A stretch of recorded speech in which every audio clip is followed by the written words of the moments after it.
दिल्ली चुनाव लगभग नज़दीक आ गए हैं और चुनाव में सब लोग जानना चाहते हैं भाई किस पार्टी का कौन सीएम उम्मीदवार है।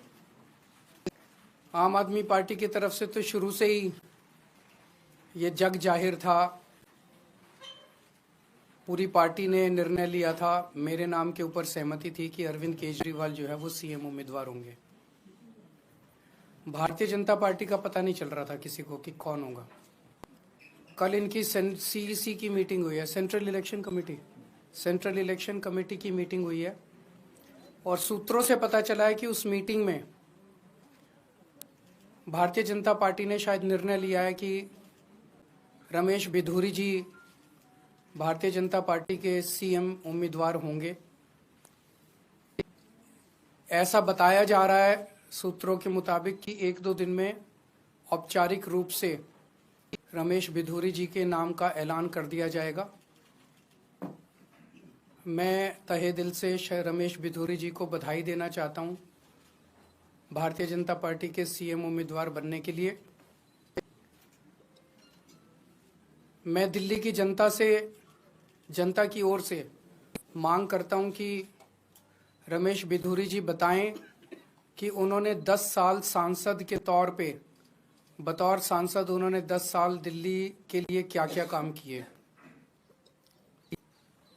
वो दिल्ली की जनता को बताएं कि उनका विजन क्या है दिल्ली को लेके, वो दिल्ली में और क्या क्या काम करेंगे। अगर उनको दिल्ली के लोगों के लिए उनका विजन क्या है वो ये साफ साफ बताएं दिल्ली के लोगों को।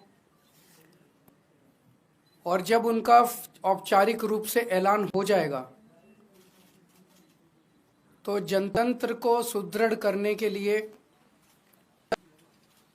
मैं ये भी चाहूँगा कि उनके औपचारिक नाम का ऐलान होने के बाद एक दिन दिल्ली के लोगों के सामने, देश के लोगों के सामने, सारे मीडिया के सामने आम आदमी पार्टी और भारतीय जनता पार्टी के रमेश बिधूरी जी के जो भी सीएम कैंडिडेट होगा उनके बीच में एक सार्वजनिक डिबेट होना चाहिए जिसमें जनता देख सके कि वोट इसको देना है कि उसको देना है, इसने क्या काम किया, उसने क्या काम किया, इसका क्या विजन है, उसका क्या विजन है।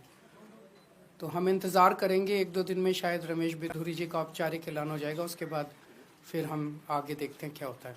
अगर कोई प्रश्न है आपके तो क्या आप ये फैसला सही मानते हैं? मतलब आपको लगता है वो सही व्यक्ति जनता तय करेगी कि कौन सही है कौन गलत है। मैं तो कौन होता हूँ। हाँ जी, सूत्रों से, जैसे 11,000 वोट जो शादरा में कट रहे थे वो हमें उनके अंदर के लोगों ने ला के दिए थे सारे कागज़। तो उनकी पार्टी में बहुत चाहने वाले हैं हमारे, तो जो हमें अंदर से बताते रहते हैं कि उनकी पार्टी में क्या चल रहा है। दिल्ली पुलिस की एक क्राइम रिपोर्ट आई है जिसमें ये कहा गया है कि 2024 में क्राइम किसी भी तरह का हो, खासतौर से संगीन अपराध जो है वो बहुत कम हुए हैं। जनता से जाके पूछ लो, सरेआम दिल्ली की सड़कों पे गोलियां चल रही है। तो रिपोर्ट तो ये कुछ भी लिखवा रहे थे, कमरे ये बंद एसी कमरे में बैठ के कोई भी रिपोर्ट लिखवा लो। जनता से पूछो कि जनता कितना अपने आप को सुरक्षित महसूस कर रही है।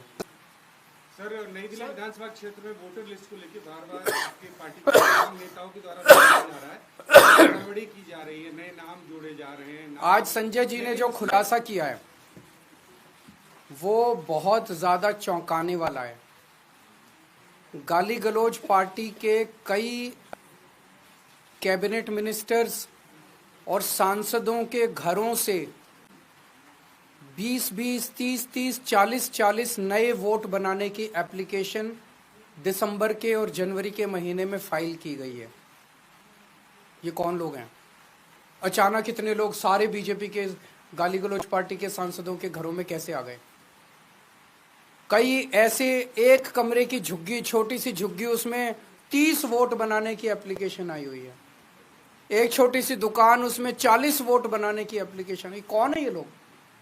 तो जाहिर तौर पे भारतीय जनता पार्टी हार मान चुकी है और जनता के सामने ये भी धीरे धीरे निकल के आ रहा है इस दिल्ली चुनाव के अंदर कि ये चुनाव नहीं लड़ते, ये लोग केवल और केवल बेईमानी करते हैं।